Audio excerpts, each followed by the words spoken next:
Assalamualaikum warahmatullahi wabarakatuh. Allahu Akbar, Allahu Akbar.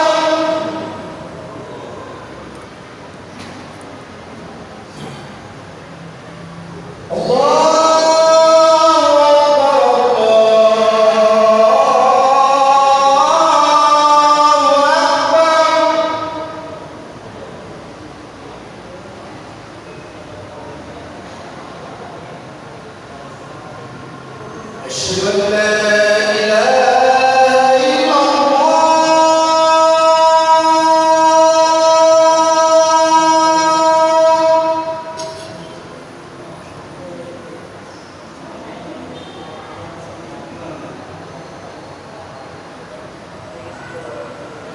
أشهد أن لا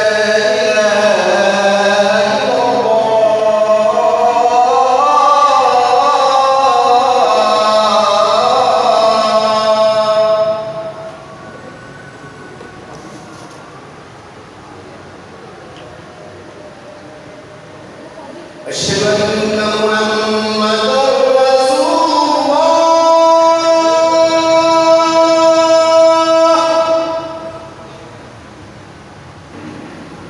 أشهد أن محمدًا رسول الله.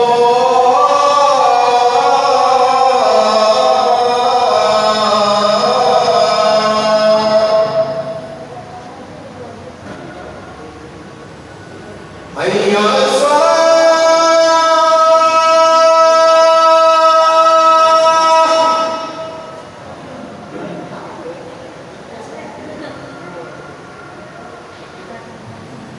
حي على الصلاة.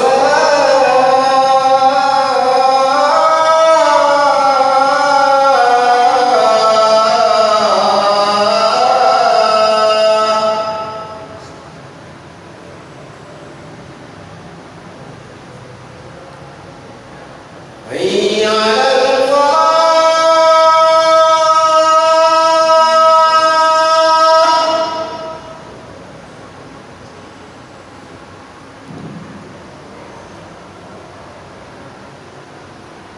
حي على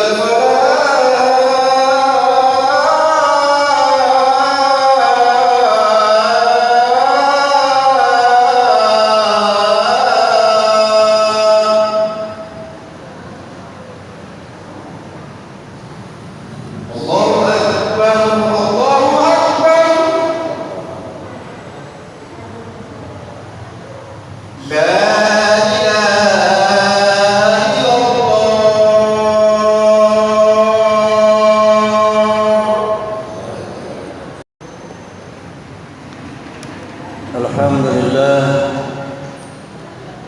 الحمد لله الذي أرسل رسوله بالهدى ودين الحق.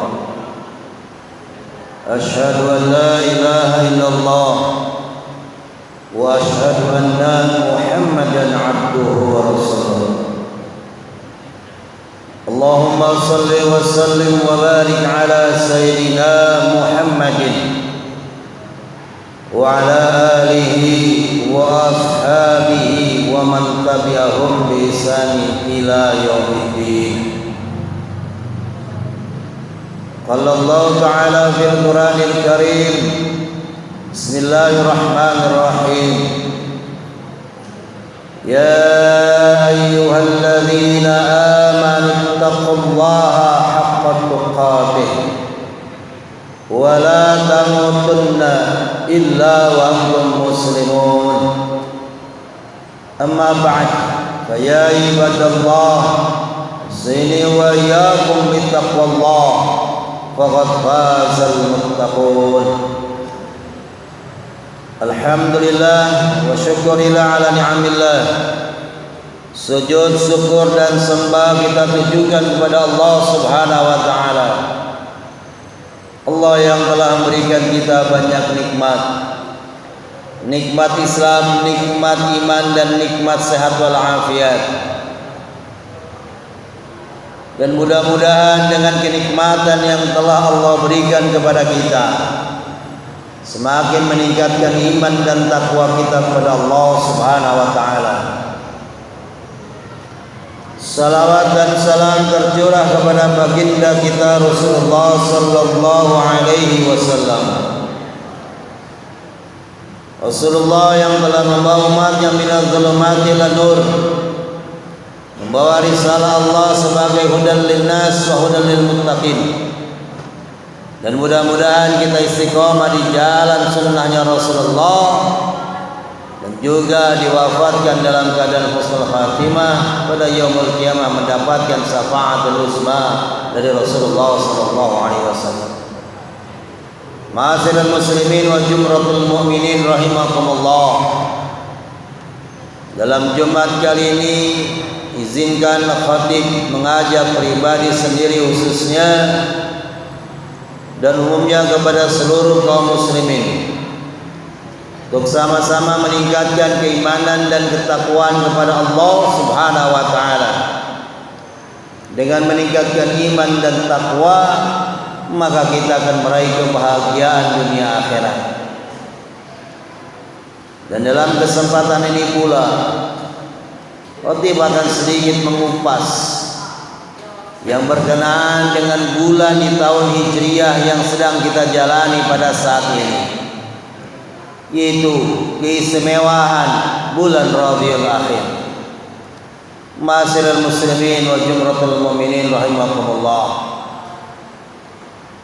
Banyak di kalangan umat Islam yang tidak hafal, tidak mengetahui nama-nama bulan dalam hitungan tahun Hijriah. Umat Islam banyak mengenal nama-nama bulan di tahun hitungan Masehi.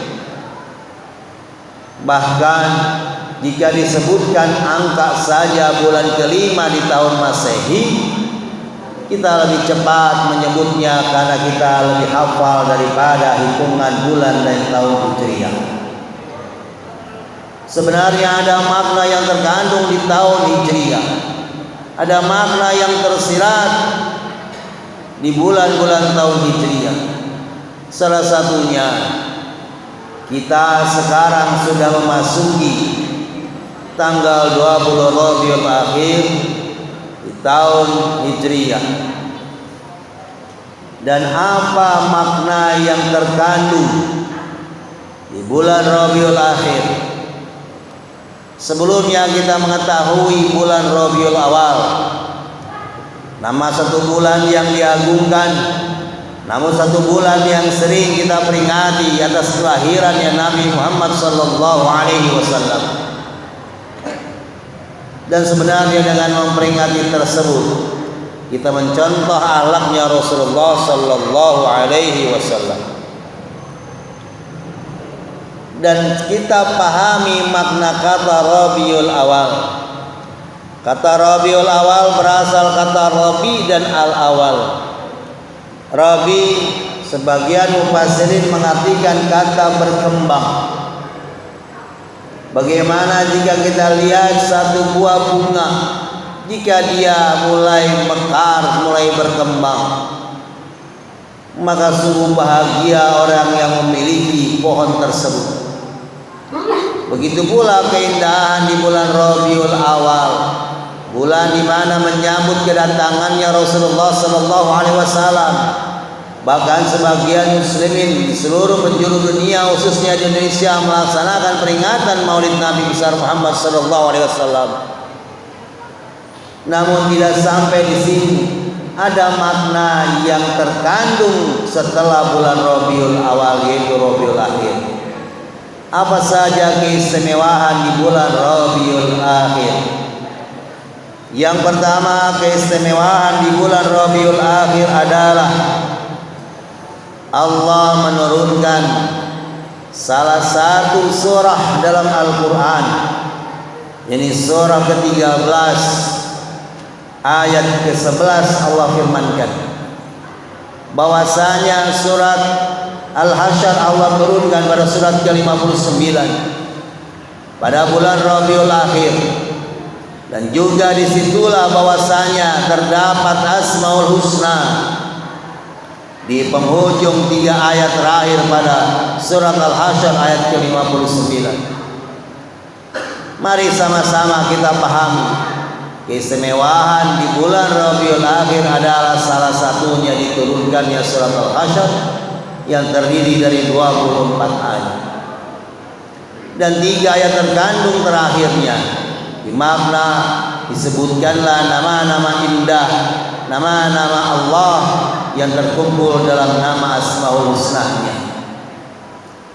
Kemudian yang kedua, keistimewaan di bulan Rabiul Akhir adalah kemenangan umat Islam atas beberapa peperangan yang dilakukan pada saat itu di zamannya Rasulullah sallallahu alaihi wasallam. Ini menunjukkan bahwasanya inna nasrullaha qarib, sesungguhnya pertolongan Allah itu dekat. Dan jika kita mau bersenandung harap memohon pertolongan hanya kepada Allah Subhanahu wa taala. Kemudian makna yang terkandung keistimewaan pada bulan Rabiul Akhir yang ketiga adalah bulan pembuka Damsyik yang dulu membangkang terhadap ajaran Islam. Bahwasanya pada saat itu penduduk Damsyik mereka membangkang terhadap ajaran Islam. Namun pada bulan Rabiul Akhir mereka berbondong-bondong banyak memeluk agama Islam. Dan keistimewaan yang keempat yang Allah berikan pada bulan Rabiul Akhir adalah diangkatnya Khalifah Umar bin Khattab menjadi seorang khalifah atau pemimpin setelah wafatnya Abu Bakar Siddiq radhiyallahu anhu. Kita tahu bahwasanya bagaimana kepemimpinannya Abu Bakar dengan kejujuran beliau, kedermawanan beliau, dan juga kebijaksanaan beliau dalam menjadi seorang khalifah memimpin sebuah negeri pada saat itu. Kemudian dilanjutkan pula oleh sahabat Rasulullah ketika Abu Bakar Siddiq wafat, maka Umar bin Khattab yang menggantikan Abu Bakar Siddiq pada tahun ke-10 Hijriah, tepatnya pada bulan Rabiul Akhir. Seorang pemimpin yang tegas dan juga pemimpin yang tidak memandang bulu. Dia berbicara qulil haqq walau kana murran. Walaupun pahit rasa bagi umat pada saat itu, dia menegakkan li kalimatillah, asyhadu an la ilaha illallah wa asyhadu anna muhammadar rasulullah. Kemudian apa keistimewaannya? Pertolongan Allah pun juga diberikan kepada baginda Rasulullah sallallahu alaihi wasallam yang saat itu penduduk Nadir mereka berniat untuk membunuh Nabi dengan batu, tapi atas pertolongan Allah Subhanahu wa taala lah selamatlah baginda kita Rasulullah sallallahu alaihi wasallam dari percobaan pembunuhan kaum Nadir dengan batu kepada Rasulullah. Ini sederetan bagaimana keistimewaan yang terjadi pada bulan Rabiul Akhir dan apa keutamaan bagi seorang muslim di bulan Rabiul Akhir ini. Kita yang masih bisa terus hidup dan juga berada di bulan Rabiul Akhir ini, 10 hari penghujung bulan Rabiul Akhir, apa yang harus kita laksanakan? Yang pertama adalah keutamaan dan amalannya. Kita marilah sama-sama untuk melaksanakan sholat berjamaah di masjid, karena sungguhnya sholat berjamaah lebih utama dan lebih afdal daripada kita sholat munfarid. Sholat berjamaah selain mendapatkan 27 derajat di sisi Allah Subhanahu wa taala, menanamkan rasa ukhuwah Islamiyah di antara kaum muslim yang satu dengan yang lainnya. Kemudian yang ketiga, keistimewaan sholat berjamaah adalah bagaimana Rasulullah mengisahkan pada suatu saat dia sering memimpin sholat dalam sholatnya di waktu subuh. Bahkan pada waktu subuh hampir terlewat menjelang datangnya terbit matahari, hanya karena Rasulullah menunggu salah seorang sahabat yang selama ini beliau sholat tidak pernah meninggalkan sholat berjamaah di masjid, yakni sahabat Rasulullah yang bernama Thauban. Thauban yang kebiasaannya dia berada di pojok sebelah kanan dan bersandar di pelepah di batang kurmanya. Namun pada saat subuh dia tidak kunjung tiba, sehingga Rasulullah menunda untuk melaksanakan sholat berjamaahnya karena menunggu salah seorang sahabat yang selalu sholat berjamaah, tidak pernah ditinggalkan satu waktu pun juga. Namun waktu semakin berjalan, matahari akan segera terbit. Rasulullah dengan rasa gelisah menanti seorang sahabatnya. Akhirnya dia memutuskan untuk melaksanakan sholat subuh berjamaah. Selesai melaksanakan sholat subuh berjamaahnya, Rasul kemudian bertanya kepada jamaah yang ikut sholat subuh pada saat itu, "Wahai sahabatku, wahai kaum muslimin, siapa gerangan yang mengetahui yang biasa duduk di pojok sebelah kanan yang bersandar ke batang kurma?" Salah seorang menjawab pertanyaan Rasulullah, "Dia adalah Thauban ya Rasulullah." Padahal Rasulullah mengetahui siapa nama orang tersebut. Tapi inilah kebijaksanaan dan kecerdasan Rasulullah ketika beliau bertanya kepada sahabatnya. Kemudian Rasul menjawab lagi, bertanya lagi, "Siapakah di antara kalian yang tahu di mana rumahnya Thauban?" Kemudian pemuda tersebut, sahabat tersebut mengangkat tangannya, "Saya mengetahui ya Rasulullah, antarkan aku ke sana." Lalu Rasulullah berangkat menuju rumah Thauban dan diantarlah ke rumah Thauban tersebut. Apa yang terjadi? Perjalanan Rasulullah saat itu dari Masjid Nabawi ke tempat Thauban dengan berjalan 3 jam perjalanan dengan jalan kakinya. Di situ dapat terlihat seorang sahabat yang rela melaksanakan sholat berjamaah dengan jarak rumah ke masjidnya hanya 3 jam dia melaksanakan sholat berjamaah di masjid.